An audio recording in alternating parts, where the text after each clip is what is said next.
औज़ुबिल्लाहिमिनश्शैतानिर्रजीम बिस्मिल्लाहिर्रहमानिर्रहीम। अस्सलाम वालेकुम। बच्चों, मैं उम्मीद कर रहा हूँ कि आप सब लोग बिल्कुल खैरियत से हैं और आज की एमकेट क्लास में आप सबको वेलकम।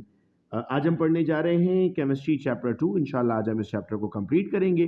दो और क्लासेस इससे पहले हुई थी इस चैप्टर की, जिसमें हमने इस चैप्टर को तफसील से समझा था। फ्रेश ग्रुप्स में बेटे एडमिशन्स इस वक्त ओपन है। अगर आप M D CAT E CAT online classes लेना चाह रहे हैं, आपके फ्रेंड्स लेना चाह रहे हैं, तो वो 03332243 पे रब्ता कर सकते हैं। आइए आज की क्लास हम शुरू करते हैं और आज हमने बात करनी है रेडियो एक्टिविटी की। हमने एक हल्का सा इंट्रोडक्शन लिया था रेडियो एक्टिविटी का और हमने कहा था सर कुछ ऐसे एलिमेंट्स हैं जो ऑटोमेटिकली कुछ रेडिएशंस को रिलीज करते हैं, उनको हमने डिस्कस किया था और आज हम इसमें तफसील से पढ़ेंगे रेस को। ये जो चार्ट इस वक्त आपके सामने मौजूद है बेटा, इस चार्ट से हमें सवालात पूछे जाते हैं जिसमें composition, deflection, charge, ionisation power, penetration power और स्पीड शामिल है। ये बेटा आपके पास अल्फा रेज हैं, बीटा रेज और गामा रेज हैं। रेडियो एक्टिव तीन ही रेज होती हैं, अल्फा, बीटा एंड गामा। अल्फा का मास है 4 AMU, इसीलिए हम कहते हैं कि सर ये हमारे पास हीलियम न्यूक्लियाई के बराबर है, क्योंकि हीलियम का भी मास आपके पास 4 AMU होता है। बीटा का मास है 1/1836। अगर आपको पिछली क्लास याद है तो उसमें हमने पढ़ा था, मैं एक दफ़ा फिर रिकॉल करवा देता हूँ, जो हम इलेक्ट्रॉन प्रोटॉन न्यूट्रॉन में पढ़ रहे थे बैक जाकर, ताकि हम उसको लिंक कर सकें बड़ी आसानी से। तो ये हमने कहा था कि सर जो मासेस मौजूद हैं हमारे पास इलेक्ट्रॉन प्रोटॉन और न्यूट्रॉन्स के, वो 1836 टाइम लेस देन प्रोटॉन है जो इलेक्ट्रॉन का मास है, और यहाँ पर 1/1836 मौजूद है क्योंकि बीटा पर नेगेटिव चार्ज होता है, गामा रेस पर कोई चार्ज नहीं है। कंपोजिशन, अल्फा पार्टिकल के पास 2 प्रोटॉन्स हैं, 2 न्यूट्रॉन्स हैं, लाइक हीलियम। थोड़ी देर पहले मैंने आपको ये बात बताई बेटा। Beta particles are compose of electrons, और इन ये इलेक्ट्रोमैग्नेटिक रेडिएशंस हैं, यानी electron proton neutron, electron protons नहीं है इसके अंदर। They are deflected by electric and magnetic field, यानी अगर आप पॉजिटिव रखेंगे तो ये रिपेल होगा, नेगेटिव रखेंगे तो अट्रैक्ट होगा। They are deflected by magnetic field, again beta rays, फिर नेगेटिव चार्ज है, पॉजिटिव रखोगे तो अट्रैक्ट होगा, नेगेटिव रखोगे तो रिपेल होगा। दे पास विदाउट डिफ्लेक्शन, चूंकि इन पर कोई चार्ज मौजूद नहीं है। इस पर +2 चार्ज है, चूंकि क्या सर कितने प्रोटॉन है, 2 प्रोटॉन है। इस पर -1 चार्ज है, चूंकि ये इलेक्ट्रॉन है, ये न्यूट्रल है। इसकी आयोनाइजेशन पावर 100 टाइम्स ज़्यादा है बीटा रेस से और 1000 टाइम्स ज़्यादा है गामा रेस से। इसकी आयोनाइजेशन पावर कम है और इसकी इन दोनों से कम है, तो ये ट्रेंड आपको याद रखना है। आयोनाइजेशन का पावर होता है कि वो कितना आइंस बनाता है जब, या कितना अ, उसको इलेक्ट्रॉन्स को मूव करवाता है जब उसमें से गुजरे। पेनिट्रेशन का मतलब होता है गुजर जाना, पार हो जाना, आर पार होना। इनकी पेनिट्रेशन पावर सबसे कम है, ये दरमियानी, और इसकी सबसे ज़्यादा। तो देखो, आयोनाइजेशन ज़्यादा, पेनिट्रेशन कम, आयोनाइजेशन कम, पेनिट्रेशन ज़्यादा। They travel 1/10 to 1/20 of light velocity. They travel 9/10 of light velocity. They travel as fast as velocity of light. तो अगर मैं आपसे पूछूं कि गामा रेज की वेलोसिटी कितनी होगी, तो आप जवाब देंगे सर 3 एक्सपोनेंट 8 होगी, चूंकि गामा रेज आपके पास लाइट की स्पीड से ही मूव कर रहे हैं। अब आता है सर हमारे पास नेक्स्ट न्यूक्लियर रेडिएशंस के यूजेस। एक नज़र इस पर घुमाते हैं चूंकि ये पूछे जाते हैं बेटा पेपर में। सर मेडिकल यूज में किया जाता है न्यूक्लियर रेडिएशन का इस्तेमाल, एग्रीकल्चर में करते हैं हम, एनर्जी प्रोड्यूस करने के लिए करते हैं, क्वालिटी मेंटेन करने के लिए करते हैं, और जियोलॉजी यानी ज़मीन की स्टडी के लिए कर रहे होते हैं। कार्बन 14 आइसोटोप इस्तेमाल किया जाता है age of fossil and artefact के लिए। ये सवाल बेटा पूछा गया पास पेपर्स में कि कार्बन 14 आइसोटोप किस लिए इस्तेमाल किया जाता है। इसके बाद आता है बेटा क्वांटम नंबर, और क्वांटम नंबर मैं इसमें चूंकि शॉर्ट चीज़ें पूछी जाती हैं तो मैं लिखकर आपको समझाता हूँ क्वांटम नंबर्स को।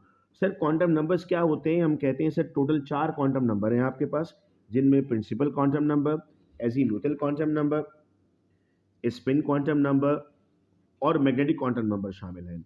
सर प्रिंसिपल क्वांटम नंबर क्या बताता है? सर प्रिंसिपल क्वांटम नंबर आपको बताता है नंबर ऑफ शेल। ये एमसीक्यू के लिए बात याद रखनी है बेटा आपको कि क्या बताएगा, नंबर ऑफ शेल बताएगा। के लिए इसका आंसर होता है 1, L2, M3 और N4। इसको स्मॉल n से रिप्रेजेंट करते हैं, याद रखिएगा। एजीमुथल क्वांटम नंबर क्या बताता है? सर शेप ऑफ ऑर्बिटल बताता है। एस के लिए 0, पी के लिए 1, डी के लिए 2 और एफ के लिए 3। सर शेप से क्या मुराद है? आइए मैं शेप दिखाता हूं आपको। ये देखो भाई, एस ऑर्बिटल के लिए हम कहते हैं S orbital is a spherical shape. तो एस की शेप याद रखनी, स्फेरिकल आसान है, एस से स्फेरिकल आता है, ठीक है, गोल होता है ये बिल्कुल। जब पी ऑर्बिटल पे आते हैं तो हम कहते हैं P orbital are dumbbell shape. वो आपने देखा बॉडी बिल्डिंग के लिए उठाते हैं। They are oriented in space along the 3 mutually perpendicular axis X Y Z. तो हम कहते हैं P X, P Y, P Z. D orbital की शेप जब हमारे पास आती है तो हम कहते हैं सर उसमें 5 फर्दर सब ऑर्बिटल मौजूद हैं, D X Y, D Y Z, D X Z, D X square Y square, D Z square. अच्छा, ये हमारे कोर्स में कॉन्फ़िगरेशन में शामिल नहीं है। एस और पी हमारे पास शामिल है। और एफ में हम कहते हैं सर, जब एफ इलेक्ट्रॉन की बारी आती है तो हम कहते हैं sir these orbital have 7 direction when place in a magnetic field. इसमें 7 डायरेक्शंस हैं। डी ब्लॉक तो फिर भी सेकेंडरी में आता है, लेकिन एफ ब्लॉक तो हमारे पार्ट 2 में भी मौजूद नहीं है। इसके लिए बेटा वैल्यूज याद रखना 0, 1, 2, 3। फिर आता है मैग्नेटिक क्वांटम नंबर। इसका फॉर्मूला होता है -L से 0 से +L। क्या मतलब है सर -L? देखो L की वैल्यू S के लिए कितनी है? 0, तो इसका M भी मैंने लिखा है 0। अभी आपको समझ में आएगा। P1L तो मैंने लिखा -1, 0 + 1, मतलब माइनस से चलना है, 0 पर आना है, फिर प्लस पर जाना है। फिर D2 है तो -2, -1, 0, +1, +2। फिर F3 है तो -3, -2, -1, 0, +1, +2, +3। ठीक है। लास्ट आता है बेटा स्पिन क्वांटम नंबर। देखो घड़ी अगर मैं आपके सामने एक बनाता हूँ ना, 1, 2, 3, 4, 5, 6, 7, 8, 9, 10, 11 और फिर दोबारा से वहां पर 1। तो आपके पास अब देखो, ये अगर ऐसी मूवमेंट हो रही है ना किसी चीज की, तो वो कहलाएगी क्लॉकवाइज, और अगर ऐसे मूवमेंट हो रही है तो वो क्या कहलाएगी? Anti clockwise. तो इलेक्ट्रॉन इसी तरह मूव करते हैं, एक ऐसे आता है तो एक ऐसे आता है। तो हमने कहा एक हो गया क्लॉकवाइज, एक हो गया anti clockwise. -½ for clockwise, +½ for anti clockwise. फिर आते हैं बेटा हमारे पास कुछ इलेक्ट्रॉनिक कॉन्फ़िगरेशन के रूल्स, जिसमें हमारे पास है Pauli's exclusion principle. Pauli's exclusion principle वॉल्फगैंग नामी साइंटिस्ट ने दिया था 1925 में, और इसने कहा था, अगर मैं इसका स्टेटमेंट आपके सामने रखता हूं तो स्टेटमेंट था, in an orbital of atom no two electron can have same set of 4 quantum numbers, at least 1 quantum number must be different. कोई एक लाजमी अलग होगा। आइए चेक करते हैं। तो हीलियम का एटॉमिक नंबर 2 था, 2 इलेक्ट्रॉन है, बन गया 1s2। n हो गया, मतलब ये जो होता है वो n होता है ना, तो इसका भी 1 हो गया, दूसरे इलेक्ट्रॉन का भी 1 हो गया। s0 होता है, दोनों का 0 हो गया। s0 है तो m भी 0 हो गया। 3 सेम आ गए, तीनों क्या आ गए? सेम। तो किसी एक को अलग होना लाजिम है। ये देखिए चौथा तो लाजमी अलग होगा ना। ये आपके पास क्या है? प्लस है, तो ये एंटी क्लॉकवाइज है, और ये क्या बन जाएगा? क्लॉकवाइज बन जाएगा। एक ईयर में पेपर में एमसीक्यू पूछा गया, which of the following is responsible for the experimental explanation of Pauli's exclusion. कौन सा इलेक्ट्रॉनिक कॉन्फ़िगरेशन में क्वांटम नंबर है जिसकी वजह से पॉलीज एक्सक्लूजन साबित हुआ था? तो जवाब था एस, यानी स्पिन क्वांटम नंबर, चूंकि बाकी तीनों तो सेम आ गए थे। फिर था ओब्बा। ओब्बा ने कहा अकॉर्डिंग टू एनर्जी लेवल हम फिलिंग करेंगे, जिसका एनर्जी लेवल कम उसकी फिलिंग पहले। इस तरह बना 1s 2s 2p 3s 3p 3d 4s 4p 4d 4f। इस तरह पूरा 7 तक गए। बच्चे पूछते हैं सर 7 तक क्यों गए? क्योंकि बेटा टोटल जो हमारे पास नंबर्स हैं वो कितने होते हैं? 7 होते हैं। अच्छा सर, अब सर ये ऐसे लाइनें बनाएंगे, जो लाइन पहले आ रही है उसको पहले फिल करना है। और गुंजाइश बता दी कि s की गुंजाइश है 2, p की गुंजाइश है 6, d की गुंजाइश है 10 और f की गुंजाइश है 14। ये इनकी मैक्सिमम कैपेसिटी है कि इतने इतने इलेक्ट्रॉन ये अपने अंदर रख सकते हैं। ओके, लेकिन एक साइंस हमेशा रूल को फॉलो करती है ना। आप कहते हैं सर ओब्बा ने ये बना तो दिया, लेकिन ये क्यों बनाया? आइए क्यों का जवाब लेते हैं। क्यों था n+l? इसने कहा जिसकी n+l की वैल्यू कम होगी उसको पहले भरेंगे, जिसकी n+l की वैल्यू ज्यादा होगी उसको बाद में भरेंगे। झगड़ा आया 3d और 4s में। पहले 3d भरना चाहिए, लेकिन हम पहले 4s भरते हैं। तो सवाल आ गया why 3D is filled after 4s। Scientist ने कहा भाई n प्लस एल निकालो। आओ इसका निकालते हैं। n कितना हो गया 3, l कितना हो गया 2, चूंकि d का 2 होता है ना। 3 प्लस 2 कितना है 5, यहाँ पर कितना है 4 प्लस 0 यानी 4। तो किसको पहले फिल करेंगे? साइंटिस्ट ने कहा जिसका n प्लस एल कम होगा उसको पहले फिल करेंगे, तो 4 हो गया। कुछ बच्चे सवाल करेंगे कि सर जिनका n प्लस एल सेम आएगा उसको क्या करेंगे? इसका n प्लस एल निकालूं तो हो जाएगा 2 plus 1 that is equal to 3। इसका निकालूं 3 plus 0 that is equal to 3। तो n प्लस एल सेम आ गया। साइंटिस्ट ने कहा अगर n प्लस एल सेम आ जाए तो n की वैल्यू को देखेंगे, जिसका n कम होगा उसको पहले फिल करेंगे। तो दोनों बातें समझ में आ गई। जिसकी n प्लस एल कम है वो तो सीधा सीधा पहले फिल हो जाएगा, लेकिन जिसका दोनों सेम होगा तो उस सूरत में क्या करेंगे? उस सूरत में उसको पहले फिल करेंगे जिसका n आपके पास छोटा होगा। और लास्ट रूल था हुंज रूल। हुंज रूल ने कहा कि अगर जगह खाली है तो इलेक्ट्रॉन अकेले रहना पसंद करते हैं, यानी 2p3 is the wrong one. आपको लिखना होगा x1 y1 z1।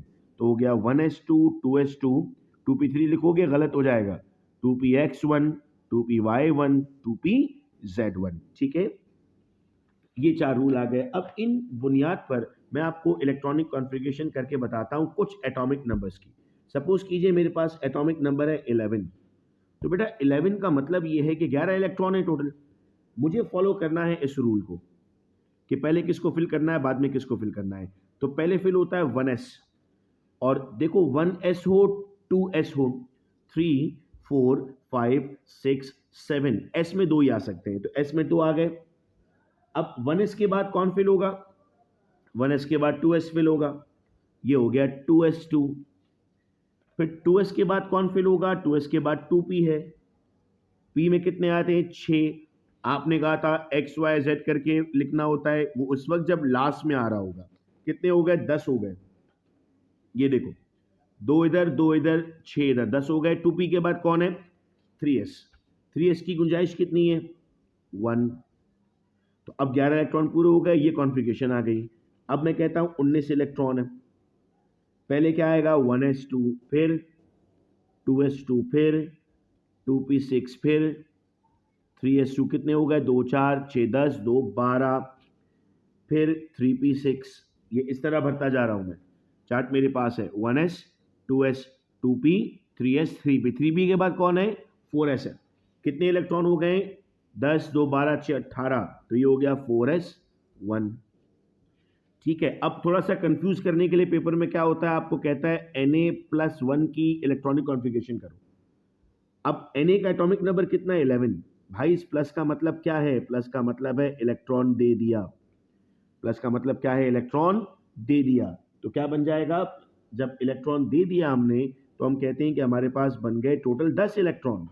तो आपको जो कॉन्फ़िगरेशन करनी है वो कितने इलेक्ट्रॉन की करनी है? 10 इलेक्ट्रॉन की करनी है। तो ये बनेगी 1s2 2s2 2p6। खत्म हो जाएगा यहाँ पर। अक्सर बच्चे इसमें यहाँ पर मिस्टेक कर रहे होते हैं, तो यहाँ पर इसको हम क्लियर करेंगे। ये बेटा हमारे पास इस चैप्टर का लास्ट टॉपिक था, और अब ये चैप्टर हमारे पास कंप्लीट हुआ। इस चैप्टर के जो एमसीक्यूज हैं वो भी आपको सॉल्व फॉर्म में मिल जाएंगे। मैं आपको व्हाट्सअप कर दूंगा, चूंकि फर्स्ट ईयर के स्टूडेंट्स के लिए सॉल्व किया था उनको, वो आपके लिए भी फ्रूटफुल होंगे। और इस चैप्टर के जो न्यूमेरिकल बेस्ड क्वेश्चन है वो भी मैं आपके साथ शेयर कर दूंगा। जिस तरह ये सवाल हैं तो ये भी व्हाट्सएप में आप लोगों को मैं लिंक भेज दूंगा, तो ये भी आप लोगों के काम आएगा। अब चैप्टर नंबर 2 भी हो गया हमारा। अब सुनते हैं हम, चैप्टर 2 भी हो गया और चैप्टर 1 भी हो गया है। हमने पार्ट 1 के 2 चैप्टर्स कंप्लीट कर लिए हैं। जो हमारे पास चैप्टर थे, एक स्टिचियोमेट्री का चैप्टर था वो हमने कंप्लीट कर लिया, और दूसरा हमारे पास जो एटॉमिक स्ट्रक्चर चैप्टर था वो हमने कंप्लीट कर लिया। इंशाल्लाह अब अगली क्लास में हम नए चैप्टर्स की तरफ जाएंगे। आप लोग जैसे ही लेक्चर देख लें बेटा, जो स्टूडेंट्स हैं रजिस्टर्ड हमारे, वो व्हाट्सएप पे मुझसे रब्ता करें ताकि मैं लेक्चर को उनके साथ डिस्कस कर सकूं। बहुत शुक्रिया आप तमाम का, अपना ख्याल रखिएगा सब। अल्लाह हाफिज़।